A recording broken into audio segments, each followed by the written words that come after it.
এদিকে আরফান নিশোর 2টি ছবির ঘোষণা আসার সঙ্গে সঙ্গেই শাকিব খানের তুফান সিনেমা নিয়ে নেট দুনিয়ায় আবার উঠল পুরনো এক বাজ। বাট একটু টুইস্ট আছে। সিনেমা প্রেমীরা ভাবছে সাউথের বিক্রম মুভিতে রোলেক্সের মতো তুফানেও আরফান নিশোর এমন এন্ট্রি হবে কি। এমনটা ভাবার পিছনেও একটা যুক্তি আছে। এদিকে তুফানের টিজার যখন রিলিজ পায় তার কিছুদিন পর নেট দুনিয়ায় টিজারের একটা ছোট্ট অংশ নিয়ে হইচই পড়ে যায়।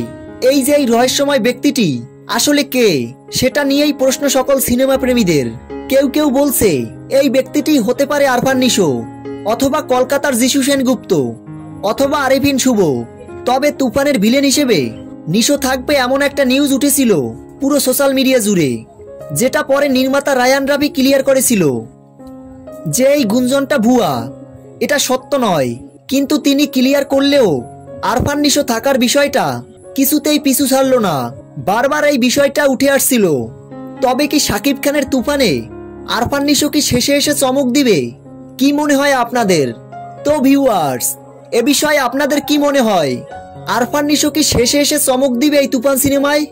ভিডিওর নিচে কমেন্ট বক্সে কমেন্ট করে জানিয়ে দিন আপনাদের মূল্যবান মতামত। ভিডিওটি ছিল এই পর্যন্ত। ভিডিওটি ভালো লাগলে চ্যানেলটি সাবস্ক্রাইব করে আমাদের পাশে থাকুন। ধন্যবাদ।